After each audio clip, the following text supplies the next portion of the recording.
Welcome to Illuminist History, Islamic Neoplatonism, the first of 3 sessions that we're having dedicated to one or another facet of Islamic esotericism. There is a tradition, or hadith, that the Prophet Muhammad advised, "Seek knowledge even unto China." So, from the very beginning of Islam, the search for knowledge was a major tenet. The origin of the Islamic religion is a story for another time, but we can start with the sudden advent of the Arab people as a political force in the Near and Middle East in the 7th century of the Common Era.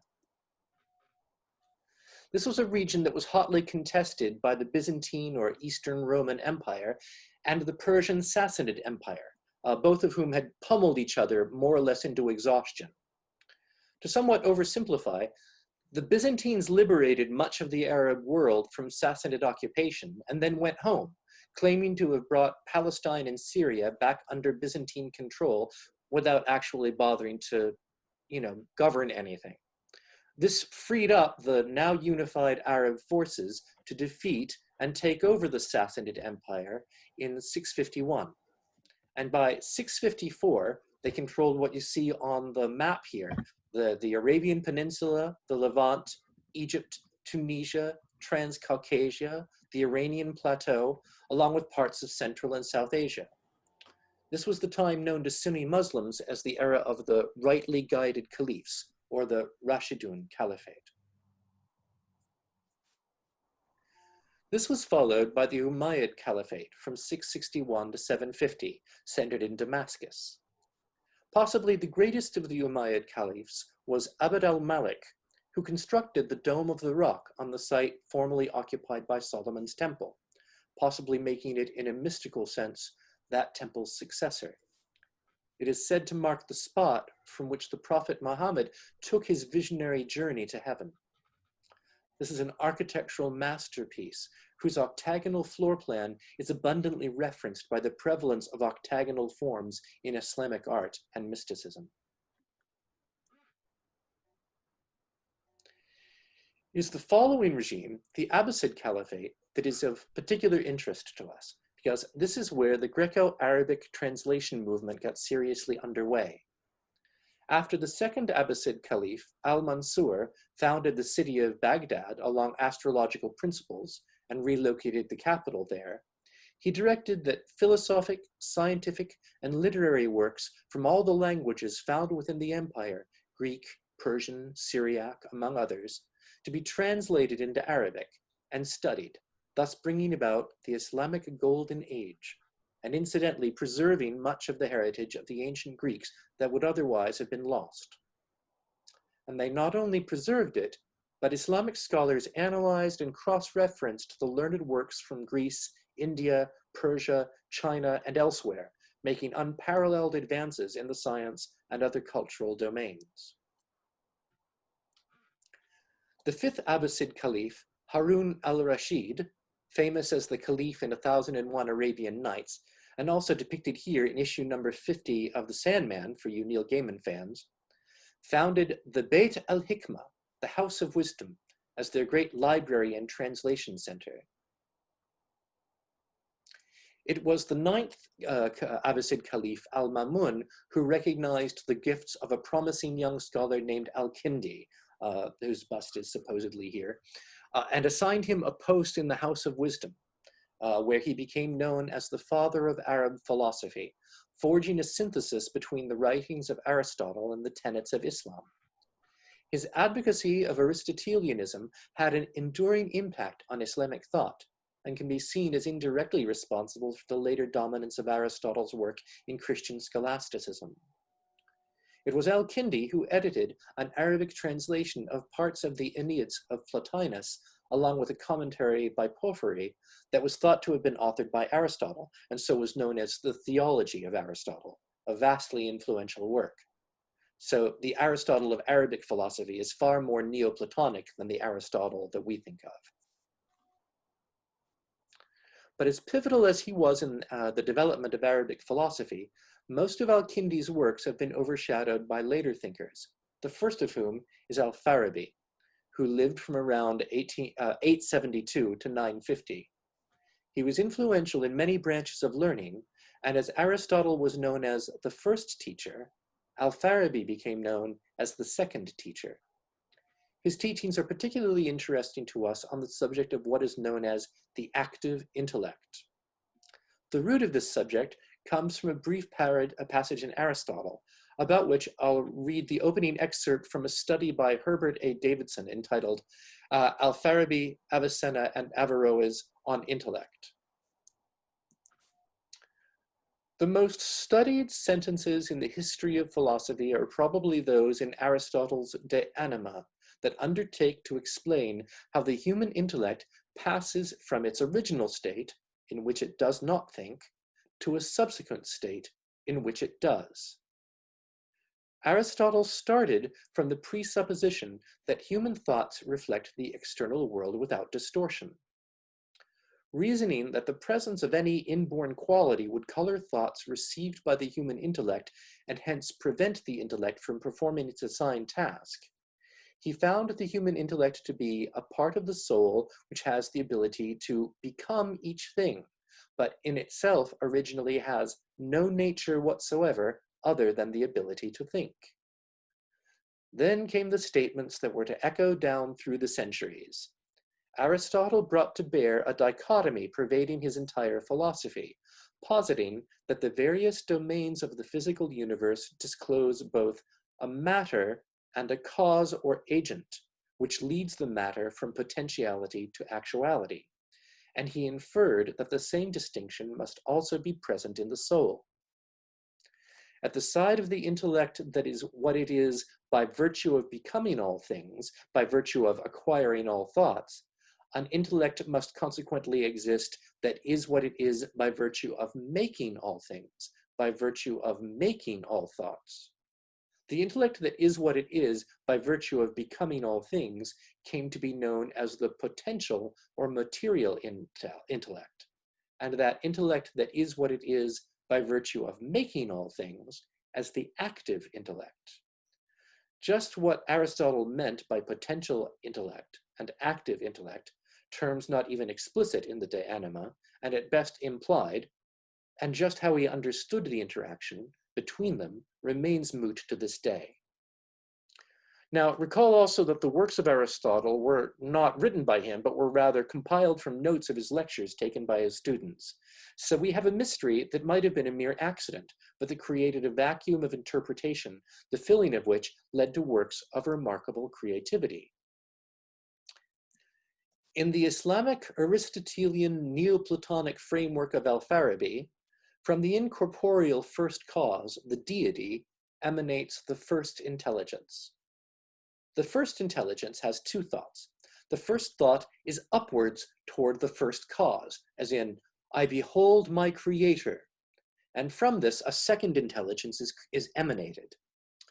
The second thought of the first intelligence is inwards towards its own essence. I behold that I am. And from this, the first celestial sphere is created. The second intelligence has, in turn, two thoughts. One of the first cause, from which the third intelligence is emanated, and a second of its own essence, from which the second celestial sphere is emanated. This process continues through the generation of 10 intelligences and 9 celestial spheres: the outermost sphere, the sphere of fixed stars, and the sphere of the 7 planets that we recognize from Timaeus and Ptolemy.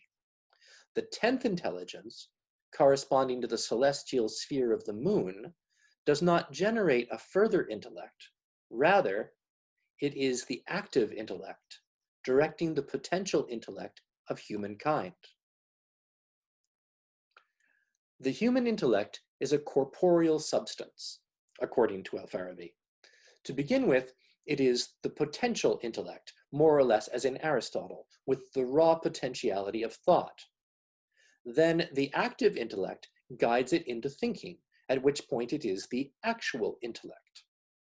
This can culminate in the development of the full range of possible thought known as the acquired intellect, the fruition of human intellectual life. At this point, the active intellect and the acquired intellect achieve conjunction and a kind of immortality. It would make sense to consider this as the equivalent of what the 10th intelligence or active intelligence would have emanated to complete the chain of intelligences leading from the first cause, an enlightenment acquired by human effort, hence acquired intellect. Imagination plays an important role in the psychological theories of Al-Farabi. It is a faculty of the heart. The imagination stores sense impressions after the objects of the impressions are gone, and it can manipulate those impressions in new ways.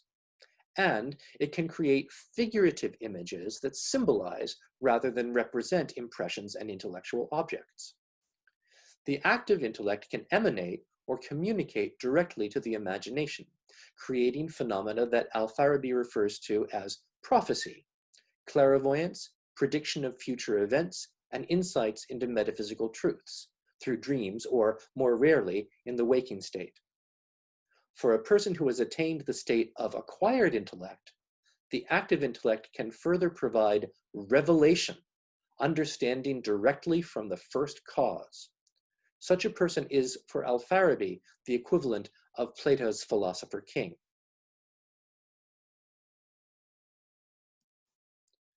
But the greatest philosopher of the Islamic Golden Age was Ibn Sina, known in the West as Avicenna, who lived from 980 to 1037. He wrote influential works in a great many subjects, most particularly philosophy and medicine. His canon of medicine became the standard textbook for the healing arts in Europe as well as the Islamic world, and was used in European universities through the 1700s. To begin with, we are interested in Avicenna's work on the intellect, which incorporated Al-Farabi's ideas, but extended and refined them. While for Al-Farabi, each of the first 9 intelligences emanated a further intelligence and a celestial sphere, Avicenna taught that they each emanated an intelligence, a celestial soul, and a celestial body. The first cause, the deity, by having a thought of itself, emanates the first intelligence. The first intelligence, by having a thought of the first cause, emanates the second intelligence. Then the first intelligence has a thought of itself as necessarily proceeding from the first cause, and out of this emanates the first celestial soul, the soul of the outermost sphere. At the same time, the first intelligence has a thought of being possibly existent by reason of itself, and from this emanates the body of the outermost sphere, the body of the outermost sphere. We might characterize these 3 thoughts of the first intelligence as, I behold my creator, because of my creator, I am, and I am that I am. The first celestial soul, the emanation of, because of my creator I am, yearns for the first cause. This yearning creates a movement of the outermost sphere, a movement toward the first cause, yet always falling short of it. And this is the rotational motion that gives rise to the cycle of night and day. The second intelligence has a thought of the first cause, emanating the third intelligence, and then a thought of itself as necessarily existing by reason of the first intelligence, emanating the second celestial soul, and as a possibly existing by reason of itself, emanating the sphere of fixed stars. The yearning of the second celestial soul for the first intelligence brings about the movement of the sphere of fixed stars. As in Al-Farabi, this process of emanation continues through 9 intelligences and the sphere of the planets, with the distinction for Avicenna that each sphere includes a soul that yearns for the intelligence that is its source, and a body, which in the case of the planetary spheres is the planet itself, moved by the yearning of its soul. Then the 9th intelligence, actually before we get to that, I'd like to ask if what I've said before and what's in the illustrations is more or less clear. I can't put the whole thing in one simple illustration, so what I've done is split up some of the functions on the left and some of them on the right. You can see that on the slide on the left that there's the first column is all the intelligences proceeding from unity, and each intelligence has the thought of its source immediately above it, which leads to the next one immediately below it. Then it has a thought of its own existence, the necessity of its own existence due to the intelligence above it, which leads to it emanating a celestial soul, which is the heart. And then it has a thought of its own possible existence on its own behalf, in its own right, which leads to the black dot, the body of the celestial body. And then so on to the next intelligence below it, all the way down through the first 9 intelligences and first 9 celestial souls and the celestial bodies. And the motion, the rotation of each of those spheres happens because each celestial soul yearns to the intelligence above it, and that's the illustration on the right. It yearns to the intelligence above it, and that leads to the rotation of the celestial body, the planet or the sphere of fixed stars, or at the top level, the sphere that generates the motion of night and day. So anybody have any questions about that part of it? I do. Okay. Are we looking at a kind of cosmology here? Absolutely. Okay, and when we use the word intelligence, is that the Greek word nous? Yes, but if we understand it to be a series of emanations that's not exactly found in Platonism, it's a series of it's multiple emanations like you might find in Iamblichus or Proclus, but it doesn't really follow that same structure. It's something that's unique to Arabic psychology. Then what is meant by intelligence? Well, it is a mind. So you have you have the deity, and the deity emanates the first thought, which is the thought of itself. But when it thinks of itself, then there is a thought that is distinct from the deity itself. That is the first intelligence. And then So that it's first a kind of consciousness. Hmm? It's a kind of consciousness. No, always when When we're dealing with mind, it's consciousness. Okay, I'm just trying to clarify this. These terms in my mind are a little bit fuzzy. If they're not, something's going wrong, because they are they're beyond the boundaries of language. So if it seems clear, something's gone wrong. Well, then what are we to grasp out of this? Well, there's a lot of different facets, and as you go along, perhaps the picture as a whole will spell out something to you, and of course, more of it will become apparent as we proceed. Good, that's a hopeful thought. I'll hold on to it. All right, so where did I leave off?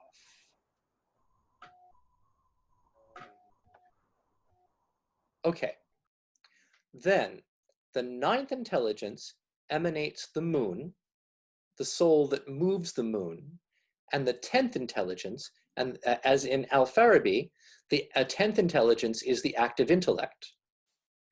The active intellect lacks the power to emanate the intelligence, emanate in the same way that the intelligence above it did. And instead of emanating a single intelligence, it emanates the intellects of every individual human being. Instead of emanating a celestial soul, it emanates the forms of the natural world. In place of emanating a celestial body, it emanates the substratum of matter, the Aristotelian hyle, or in Platonism, that indeterminate something into which forms are impressed. And just to say that again, the 3 emanations of the active intellect are human intellects, the forms of nature, and the ground of matter. In other words, everything that makes up what we know of as the world. Now, in that respect, the bottom level of my illustration that I made a few years ago, I see is a little misleading, because the bracket at the bottom that says humanity, that's there should be two things there. One is the human intellect, and another is the forms of nature, and then as well as the matter that I have illustrated. But you get the idea? Okay, great. Portions of Avicenna's philosophy and psychology are less mystical than that of Al-Farabi. But Avicenna also makes cryptic reference to an Oriental philosophy surpassing that of Aristotle, while never stating directly what it is. I should mention, going back here, that this structure of the intellects and the spheres that we find in Al-Farabi and that reaches its final stage in Avicenna should be familiar to anyone who has dealt with the Kabbalistic tree of life, or anyone who is familiar with the model of the solar system as found in any occultism or hermeticism, because there's no doubt that this is the original source for all of that. The early, to cross over a little bit with the esoteric Judaism that we studied last, or a couple of classes ago, this concept of the 10 Sephiroth before the Islamic Aristotelians was simply of 10 somethings, 5 and 5, and it has no structure. But the way that the Sephiroth are represented as the spheres of the planets and the celestial sphere, the sphere of the stars, and the sphere that exists beyond the stars, that is an exact model of what we find here in Avicenna, only with the terms less precisely defined, which I think is unmistakable evidence that there's some way that this doctrine disseminated into Jewish theosophy to inform the Kabbalistic tree of life, that in turn informed all of Renaissance Hermeticism and all of Western esoteric thought ever since, especially in the English-speaking world, because this went into the Golden Dawn and all the things that it influenced. But this is never mentioned when you see histories of the tree of life, or any understanding of why do we view the emanations in the mapping of the emanations in the celestial spheres in the way that we do. We know that Avicenna and Al-Farabi were familiar to Moses Maimonides, who was very influential in Jewish intellectual life. But I am not aware of any studies that have been done to show exactly how this model disseminated itself into the Kabbalah. It's just anyone who is familiar with or has worked with this can see immediately that there's some connection here that really needs study and explanation. Question? Yes. So, you know, this is very interesting. And the only question I would have, or the only comment I would have, is I thought that most of this dissemination originally came from Alexandria rather than Athens. Is that true, that Alexandria really held more of the diverse opinions of East and West there rather than Athens, which still tended to be Western? What time scale are we talking about? Well, probably 300, 400 AD. Uh, Trying to trace back. that's probably true, but I mean, what we're talking about now is around 800, 900 AD. But you were questioning where it came from, so I'm just wondering whether Alexandria would have been the big melting pot, and from there it disseminated. Well, I mean, certainly information about like the Ptolemaic model of the solar system is possibly disseminated from there. But the way that the Arabic philosophers use that model and explain it in terms of emanation in a Neoplatonic way from the one, and map that emanation system using the Ptolemaic model of the celestial spheres. That, as far as I know, there's nothing like that in Alexandria or in any kind of thought before them. It originates, as far as we know, with Al-Farabi. Okay, thanks. Sure. And then is refined by Avicenna, and it's the form of Avicenna's refinement that makes its way into future philosophy, and is mapped very closely, but with less precise terminology, in the Kabbalistic tree of life. Okay, so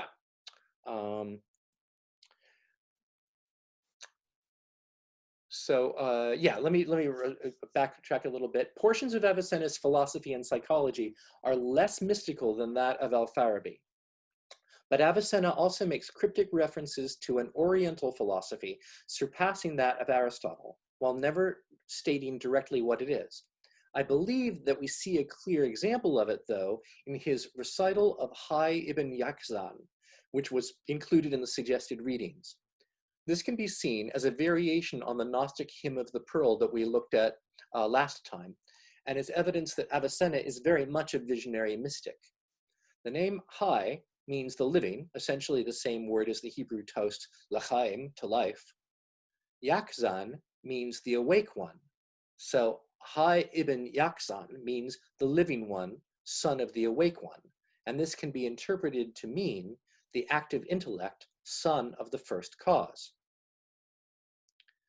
The narrator and his companions encounter a youthful sage, the personification of the active intellect. The sage begins to initiate the narrator, tells him that his companions, personifications of false intellect, false passion, and false appetite, hold him back, and advises him on how to move beyond them.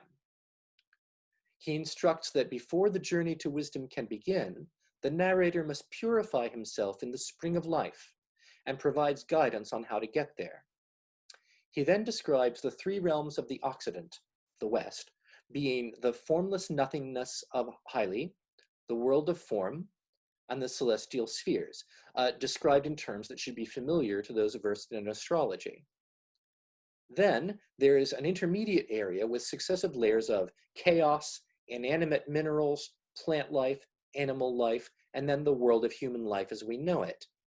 Beyond this is the realm of the Orient, beginning with the domain of demons, followed by the guardian angels, terrestrial angels, celestial angels, archangels, and ultimately the king. In conclusion, there's a description of what befalls the sincere spiritual seeker, and then an invitation to follow the sage. So, crowning the teachings of Avicenna is this call to journey into wisdom.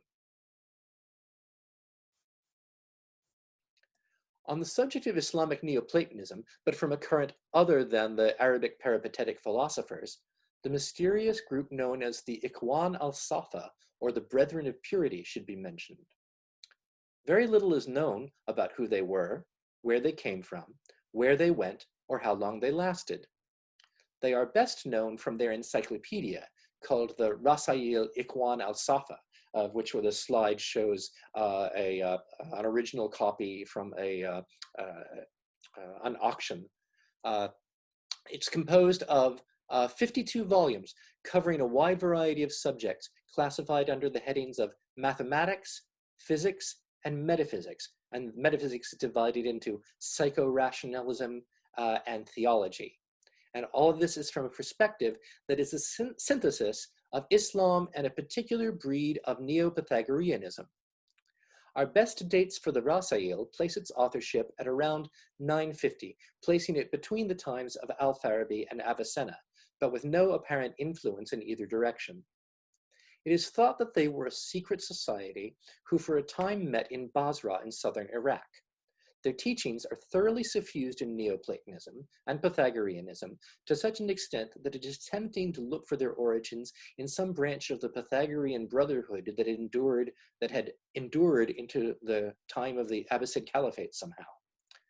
Their ideas were very influential in the development of Sufism, and their similarities to the Ismaili branch of Islam is so close that there's been a constant debate over whether or not they were Ismailis.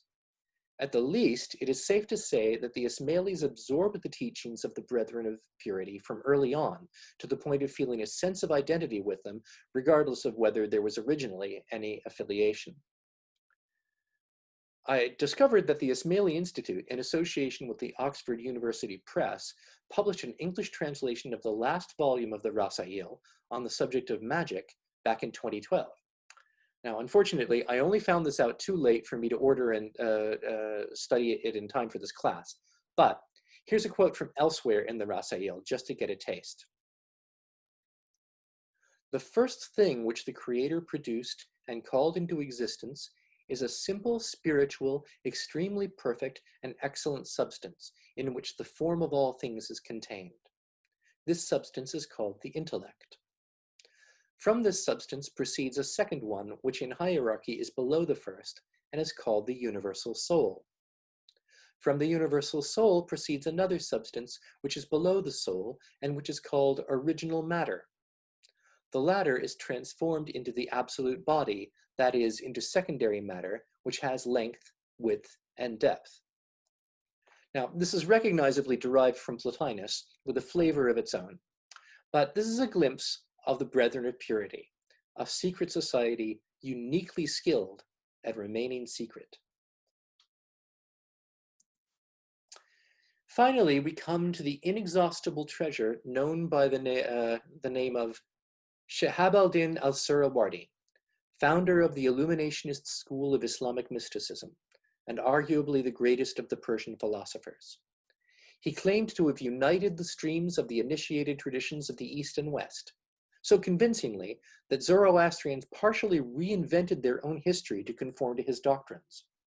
His philosophy remains influential in Iran and India to this day. Illuminationism is centered upon the idea of knowledge by presence. That which is present gains direct knowledge of the sensible through the senses, and gains direct knowledge of the supersensible through intuition. In both cases, without the mediation of reason or thought. Everything is derived from light. Multiplicity is due to the creative expression of the light of lights, or God. And darkness, which includes all corporeal bodies, is an accident deriving from the multiplicity of lights. It can be inferred that presence and light, for the Illuminationists, are co-emergent. The Illuminationist work is enlightenment through the soul's exposure to the divine lights. Suhrawardi's early thought is peripatetic along the lines of Avicenna. Like Avicenna, he eventually turned his thought to the Oriental philosophy, only taking it much further. The Orient is the place of the sunrise, of illumination, which is why he came to label his teachings Ishraqi, Illuminationist, from Ishraq, meaning both illumination and east. He regarded his greatest work to be the philosophy of illumination, the Hikmat al-Ishraq, which laid out the principles of Illuminationism. The first half of the book is dedicated to a reform of Aristotelian logic, involving considerations probably too nuanced to go into here in any detail. But we wind up with statements like, instead of contingently all humans are literate, we use, it is necessary that all humans are contingently literate. Propositions are massaged in such a way that there is no negation at all, and all things are necessary. This allows for a manner of logical discourse that is compatible with his metaphysics of presence. It's worth diving into if you're an enthusiast of logic, otherwise maybe not so much. It is the second half of the book that is of interest to most people. It is in some ways reminiscent of Proclus's Elements of Theology, in that it attempts to depict a complete account of reality from a few basic principles to extended all-encompassing theorems. But even more than with Proclus, one has the impression in reading the philosophy of illumination that these arguments are dictated from a highly elevated state of consciousness, attempting to induce this perspective of profound insight through systemic thought. For example, and here we take that a barrier is whatever does not appear to be light. It says, since an incorporeal light gives all the barriers their lights and existence, that light must be alive and self-conscious, since it is a light in itself.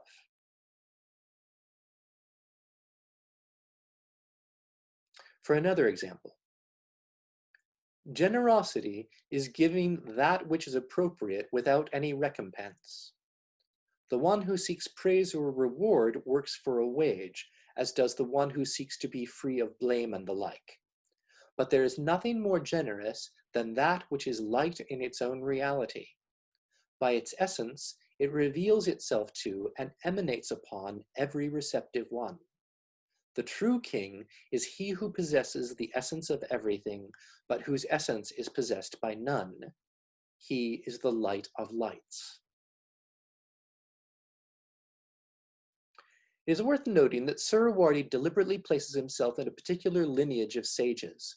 These include figures from Hermeticism, Hermes, Agathodaimon, and Asclepius; Greeks, including Empedocles, Pythagoras, Socrates, Plato, and Aristotle; Persians, most of whom will be unfamiliar to us except for Zoroaster, but notably the others are mythical rather than historical; unnamed Indian and Chinese sages, as well as the Buddha; and Sufis, Dhul Nun al-Misri, al-Tustari, Bastami, al-Karakani, and al-Hallaj.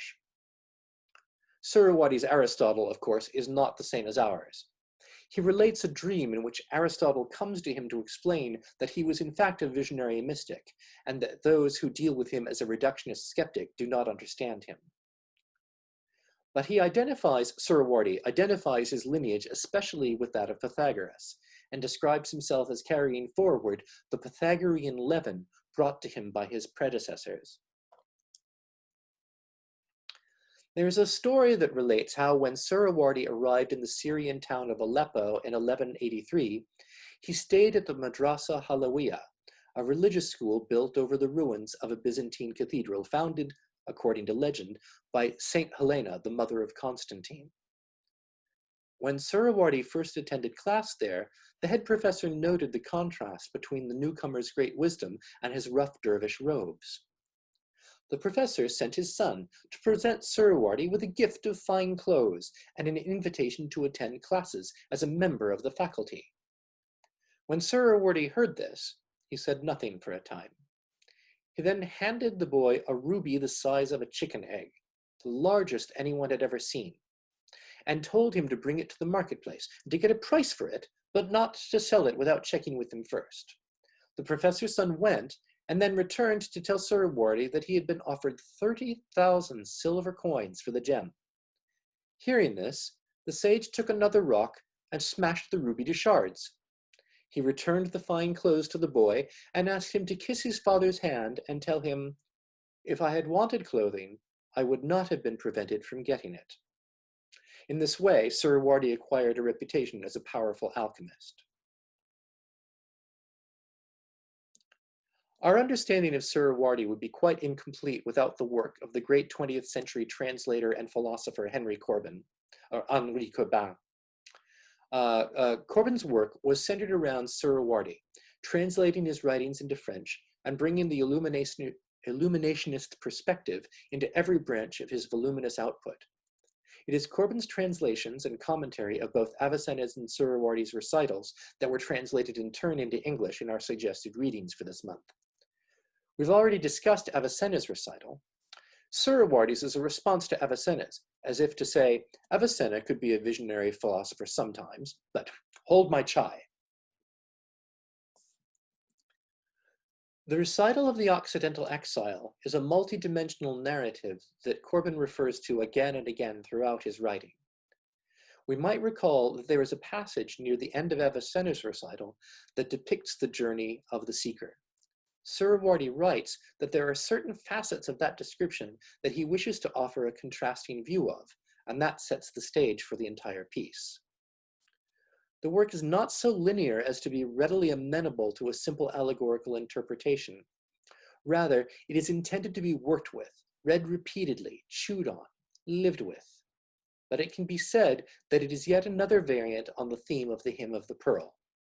The narrator and his brother, who could both possibly be identified as sons of the active intellect, travel to the Occident and are thrown in a pit, but at night may climb up into a castle beyond the edge of the pit, where they receive a message that they must try to, and can, escape. This is followed by a description of the journey encoded with many layered references to Quranic passages. The narrator arrives at the spring of the water of life, reminiscent of Avicenna's recital, and from there is reunited with his father, who reveals that the pit must be returned to, and yet now it will always be possible to come back up to paradise, and that eventually he will be able to remain there. It is also revealed that there are still greater lights, beauties, and majesties that will be encountered. Corbin's commentary on all this, while extended at some length, is very worth studying if you haven't already gotten around to it. To the modern Illuminist, one of the most interesting aspects of Suhrawardi's writings concerns a doctrine found in Arabic Hermeticism. And yes, Arabic Hermeticism is the subject 2 classes from now, but it is not so easy to delineate topics in a figure like Suhrawardi. Do not imagine that the lord of a species is a body, or bodily, or that it has a head, or 2 feet.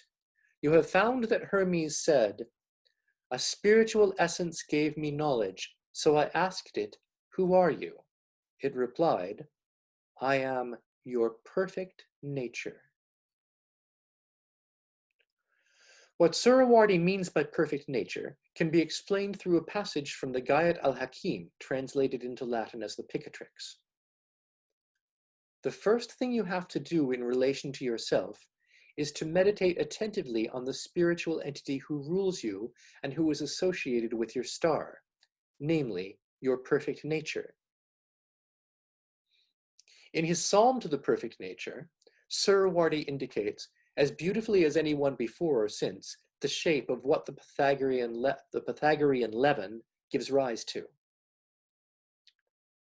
Thou, my Lord and Prince, my most holy angel, my precious spiritual being, thou art the spirit who gave birth to me, and thou art the child to whom my spirit gives birth. Thou who art clothed in the most brilliant of divine lights, may thou manifest thyself to me in the most beautiful or in the highest of epiphanies. Show me the light of thy dazzling face. Be for me the mediator. Lift the veils of darkness from my heart.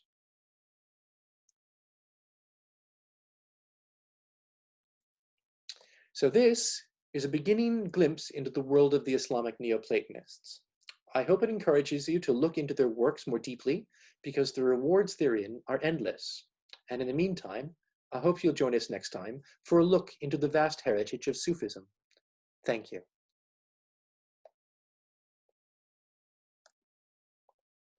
All right. Well, that's all I had for my prepared remarks. Are there any things that we want to talk about or ask about after that? I have a question. Yeah. This is in regards to Al-Kindi, who had access to a number of Greek philosophical works, and you mentioned them. Did he have Plotinus? He had, and this is, yeah, he had some of Plotinus attributed to Aristotle. Yeah, okay. So, but not the complete Aeneids. no, some of it, but that theology of Aristotle, not only did he have access to it, he was the editor of it. Ah. So it is because of Al-Kindi that everyone else in the Arabic world had access to it. And the concept of imagination, that you mentioned with reference to Al-Farabi, is that a concept unique to Islamic Neoplatonism, or can we trace that back to Greek philosophy or the Hermetic tradition in Egypt? Well, I think it's something that grows as it goes.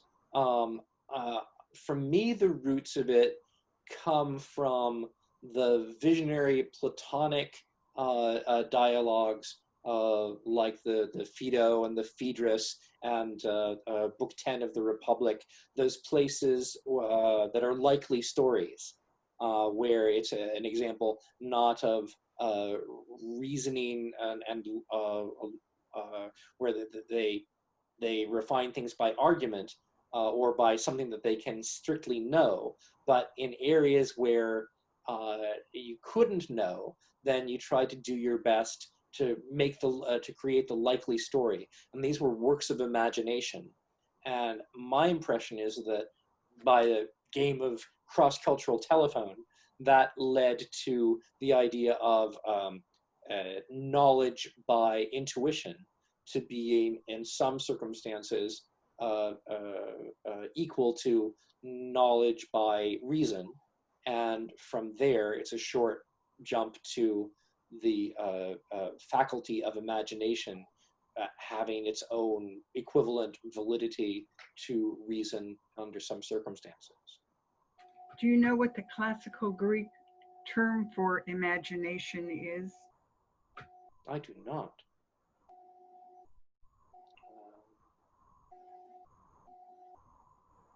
I do not, or whether there was such a term. I know a Greek scholar. I'll ask him, and if I get an answer, I'll pass it along. Cool, yeah. There is more on the subject of imagination in the Illuminationist tradition.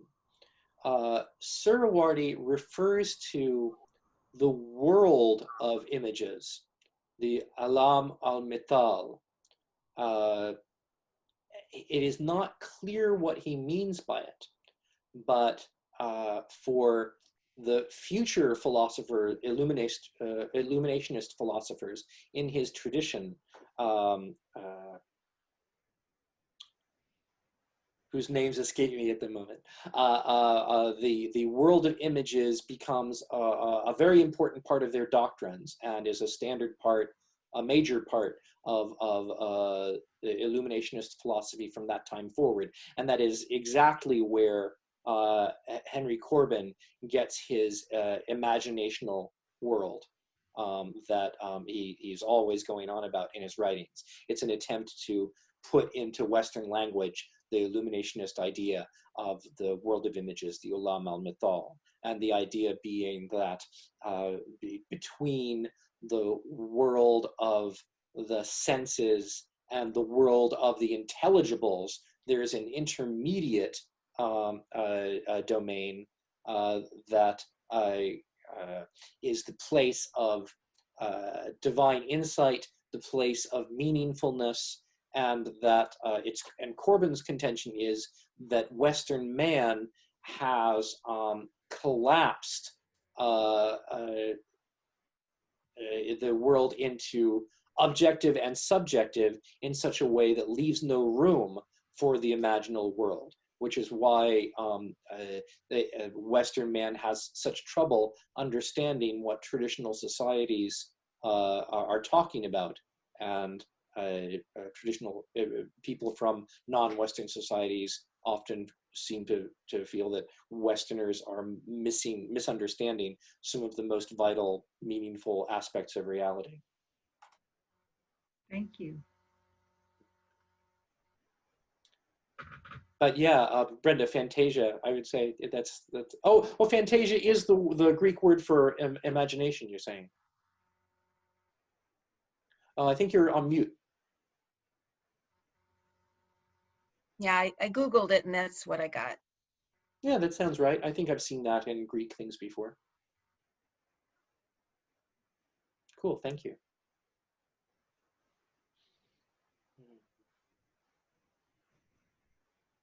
So yeah, I actually talked a bit more briefly than usual. I can mention that there are other aspects of Illuminationism that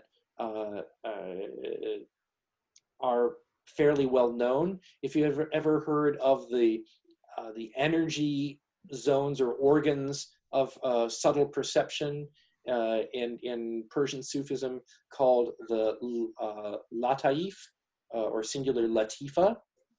That's from the Illuminationist tradition. There are a couple of basic ones lower in the body, but the ones that are usually focused on in meditation, there's a yellow zone to the left of the heart that is perceived, that perceives divine curiosity and joy. I believe this is called, I might not want to remember the Arabic names because I'm not going to be able to remember all of them. A one on the right that is red and perceives strength, divine strength and divine courage. A white latifa at the solar plexus that perceives divine persistence and will and endurance. A black one at the forehead that perceives divine perceptiveness, perspicacity, clarity, insight, and a green latifa at the center of the chest that perceives divine love and compassion. So that's from the Illuminationist tradition. It kind of echoes the chakras a bit. Somewhat, yeah. I've heard people say that they're subtle body, but they're at different levels of subtlety, different planes or something. Some suggest that there may be some connection between that and the practice of the sign of the cross. It wouldn't be the same order because the order of the Lataif is always left, right, bottom, top. But some believe that that gesture might have been co-opted by Christians for the sign of the cross. It could very well not be, but I've heard it. And their greatest of Persian philosophers of later times, Mullah Sadra, who's sort of the Persian Immanuel Kant, if you like, in terms of his significance, he considered himself an Illuminationist and was drawing on a refined version of Suhrawardi's philosophy. And so almost all serious Persian philosophy for the past several hundred years has been drawn on that. So the foundation of all Persian philosophy at this point pretty much is Illuminationism. And I've been meaning to try to study Mullah Sadr to find out exactly what's going on with him, but it just goes to show the heritage of Suhrawardi is very vast. Question about Suhrawardi. Did he write in Farsi or Arabic? Both. His technical writings were in Arabic, and his poetic parables were in Persian. The recital of the Occidental Exile would have been in Persian. The philosophy of illumination would have been in Arabic.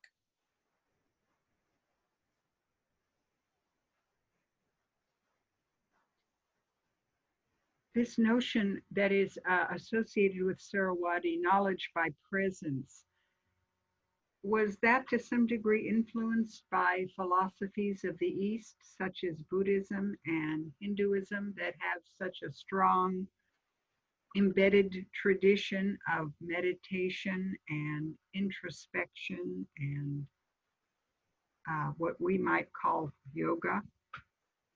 It's hard to say, for sure.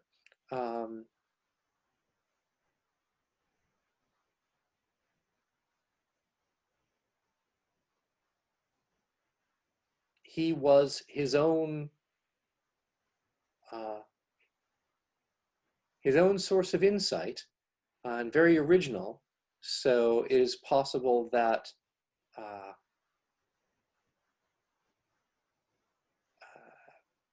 this is coming from his own originality, and because the philosophy of illumination, in some ways, there's nothing like it. You can see how it has been derived in some ways from like the Avicennian philosophy that came before it, but it's radically different in other ways, and is the work of someone who has had an insight and is bringing forth a whole new paradigm. So I wouldn't know for sure, but my first guess would be that it's original to him. But you might look at his works and see if you get a sense of that yourself. There's a writer, mostly when we, most popular things, the easiest to find writings about Suhrawardi are Henry Corbin. There's another guy whose books I use, John Walbridge, who is the co-translator of the English translation of the philosophy of illumination. But he also wrote 2 books giving background on Suhrawardi, and he's kind of the opposite end of interpretation of Suhrawardi from Corbin. Corbin is very visionary. I think that he probably believes that he in some subtle way is in touch, or was in touch, with the spirit of Suhrawardi as he was translating him. Whereas John Walbridge is a very skeptical academic who goes, as far as Corbin's interpretations, it ain't necessarily so.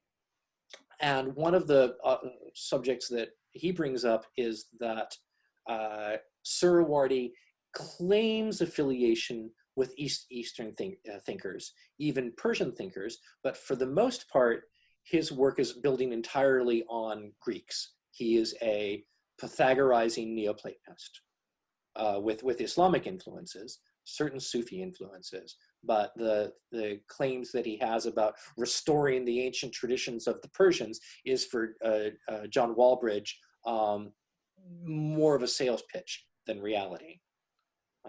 For Henry Corbin, it's all very real, and that all of the currents are rushing through him from every corner to have this paramount genius to speak the truth of all worlds. Who can say?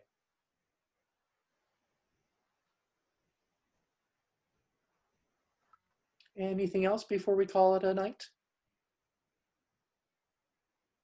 Very interesting material. Oh, good. Glad you think so. Glad you think so. So yeah, next time we'll be talking about Sufism, and after that, it's Arabic Hermeticism, and from there, other points in the world.